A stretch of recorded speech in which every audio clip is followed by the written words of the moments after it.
Hello and welcome to my new channel. This is going to be a Raid Shadow Legends video. It will be the start of a series, which will be an almost free-to-play series. We will doing a micro spend right at the start, which I'll explain in a little bit. But beyond that, it will be a totally free-to-play series. Now, I am aware that there are some of the bigger content creators for Raid already doing this. Darth Micro has a great series that's kicked off a little while ago on free-to-play. Cold Brew is doing the same thing. So why am I jumping on the bandwagon and doing this myself? As someone who isn't a big content creator for Raid, I'm also not that experienced in Raid. I haven't got a whale account. I haven't been playing for years. My main account is just ticked over its 5th month, and it is a free-to-play account as well. So why am I doing it? Because I feel like this could give a better perspective for maybe an average player. I don't know everything about the game. I don't have dozens upon dozens of character champion build videos out there. And I don't have that main whale account to go and test all these things out. I can't farm millions of silver on spiders within minutes like some of these guys can. And so I thought, you know what, why not go out, do an account that shows some of the accessibility of Raid, as well as providing a viewpoint from someone who does actually rely on those bigger content creators. Like, I do watch their videos, I do use their websites, and their content is great. So, like, if you haven't checked out some of them, go and do that. I'll no doubt talk about them as this series goes on as well. But hopefully there'll be something a little different in this series, coming from someone who is still learning about the game. I do have a little gacha game experience, but I am definitely not an expert at this game yet. So hopefully that is different enough to make this worth watching. And I'm also going to attack the game slightly differently this time. As I say, I do have a main account. On that account, I started properly. I started with Kayle, went straight to 6-star, got him there in a crazy amount of time. I think it was 7 days that I managed to 6-star my Kayle. Build out a nice rounded team, made great progress through the game. I got a little bit of some luck, not amazing luck, nothing like Hellhade's free-to-play account, which just was ridiculous. So this time I'm going to do a slightly different attack to the game. So the first thing that I will show you is this is going to be my starter champion with Elhain. Yes, I know Kayle, and Kayle are the best champions to start the game with. However, as I said, he was my starter on my first account. I feel like I've already played the game with Kayle, and if I'm going to play through again, I wanted to do it slightly differently. I know they're all very similar, but even so, I've also built out Nathal in the past. Didn't really like her kit. Didn't really like the way she played. Couldn't really get her working very well. So I've gone with the Elhain. And the other reason why I've done this is because in my main account, I ended up building a one team does everything kind of affair. And I've got some good champs for it, but I've also kind of stalled out in the game now a little bit by doing that. In that now this team's got to a certain level where it's kind of as far as it can go. And I'm now running up against content that it can't deal with, and I have no other options. So with this account, what I want to do from an early level, I want to try and push into specializations with my champions a lot more. So with Elhain, her specialization is going to be Arena Nuker. That's what I'm going to gear her for. That's what her masteries are going to go towards, and that's where she's going to hopefully shine for me. Now, obviously, doing that, if I gear her well for the arena, she'll be able to do pretty well in the campaign. She'll be able to be a damage dealer in dungeons. She's terrible for clan boss anyway, but she can just sit in the clan boss team in early game and just plink off some damage. Like, that's fine. So we'll see how we get on with that. But like I say, hopefully I will pull someone else who makes a better campaign farmer. Hopefully we'll pull some poisoners, or a poisoner at least, for the clan boss. And then we'll start building to specific teams for specific things. I know this goes against the idea of don't be too diverse too soon. But hopefully we won't suffer too much. And the other thing that I'm going to do is I'm going to focus here. Now, I know, again, all the wisdom says this is your focus. Get yourself through to brutal stages 6 and 8, farm the bosses, drop the gear. That's great. You spend 10 days getting your campaign farmer to level 6 and geared and mastered, and then you can farm that stuff. And you might get some 4-star rare gear from it. You can get that same gear from level 7 of dragons very easily. I did it on another test just to see if it was possible. That 4-star gear in dragons drops very consistently on the level 7 dragon, which is more than achievable with a level 50 team. In fact, not even a level 50 team. 2 to 3 level 50 characters can do dragon 7 with because it's a positive affinity matchup for magic. And then so I'll be leveling food in there the whole time, farming this gear, and my aim is that by doing this, I will actually progress in gear faster than I would by pushing the campaign very heavily and just leveling a single champion. So we're going to do that with the first stop will be to get to level 7, which drops 3 to 5-star gear. So if we're lucky, we get some 5-star drops, but as I say, I ran some tests, and the majority of the gear that dropped was 4-star at level 7.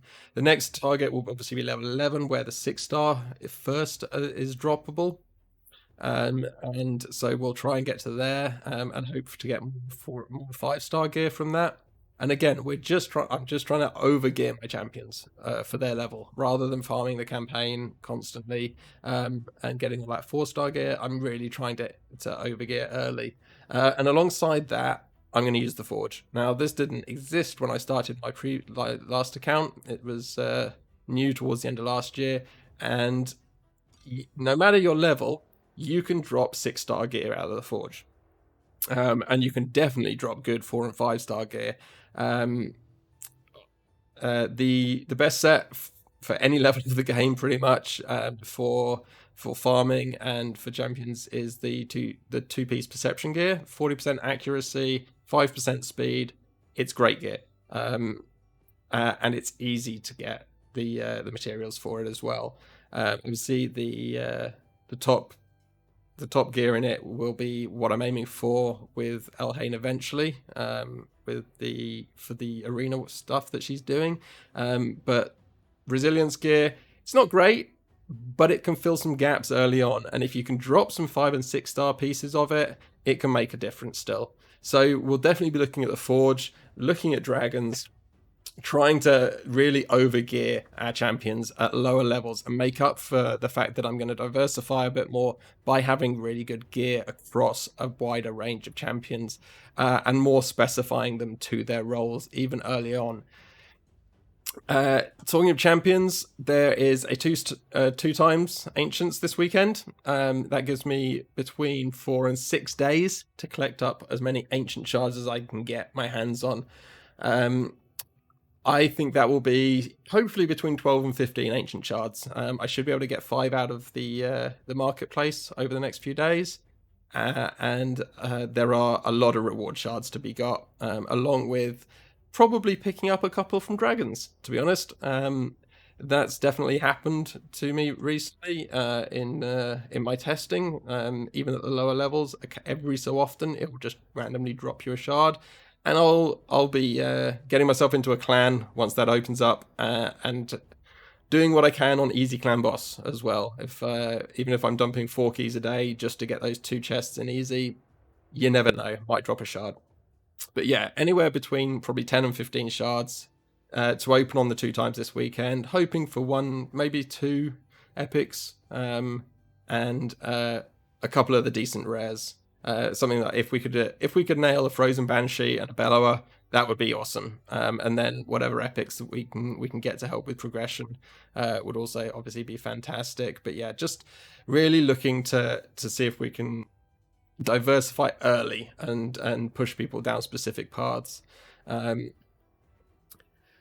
Why is this account not entirely free to play. What's the little star mean? The little star means I'm going to spend $10 at the beginning of this account, and I'm going to spend it here.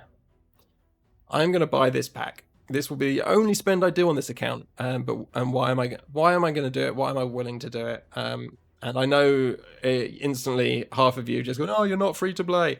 No, not entirely free to play. I tend to look at it like this. If I'm going to spend a decent amount of time in a game, is that game worth my money? Well, yes, because clearly I want to spend time in the game. Now, we all love free stuff. I love free stuff. It's great. And I like that Plarium have offered this free-to-play style. You can access all content in the game without spending a penny. That's pretty good. And I do like, as with anything, I actually like to support the developers. Like, they've put out great content that I'm enjoying. It's good to give back. And yes, there are whales who are supporting this game, and that's great too. And they have their own thing and they want to spend their money. But I tend to look at it more like, how much would I buy this game for? If this was on Steam or it was on Google Play or whatever, like, what sort of price point would I look at that and go, you know what, I'm going to play it for a good few months. I'm going to put some time in. Hey, it's $10. Yeah, I'll buy that. And I think that's kind of where this game, let's say, like, I wouldn't look at it alongside other $30 games and think, yeah, that's a $30 game. It's not. It's a mobile game that's been put on PC. That's fine. But for $10, I would buy this and play it. Knowing that I never had to spend another penny. That would definitely be something I'd be willing to do. So that's what I'm going to do. With those 24 gems, yep, they are spread out over the month, but like, even by sort of day 5, we've got 450 extra gems by day 5. So by this weekend, I should quite easily have the market unlocked, and at the very least, the first level, if not 2 levels, given the amount of rewards I'm going to get over the first 5 days of the gem mine. And this will be the priority. The market, to make sure I get those ancient shards for this weekend, and then getting this to level 3, and then just forget about it forever. It'll start ticking the gems over. It's a great investment. Even if you're free to play, this should be your first investment. Just get this leveled up, and then you've got that for the foreseeable future. Unless you only plan to play for a month, I'm not sure why you would pick up a game like this to do that. But if you do, forget the mine, spend them somewhere else. Enjoy your gems. Like, go gambling, buy the shard packs, do whatever you feel like. But if you do plan to carry on into the game, unlock the mine. It's definitely the most efficient use of your gems early on. So once I've got those 2, the next 800 will go into unlocking whichever Champions Masteries I want to do first. That will probably be the campaign farmer, whoever it ends up being, whether it's Elhain pulling double duty, or if I do actually pull someone I want to level as my campaign farmer, that's where they'll go, just to get me through Brutal. So I pick up all those rewards, get the second Sacred from doing that, and go on from there. I think I have mentioned everything that I plan to mention in this intro. I say the focus is going to be dragons, getting through dragons. But for the next 24 hours, I mean, the game will give me so much energy over the next 24 hours that I will definitely just be playing this fairly constantly around my real life.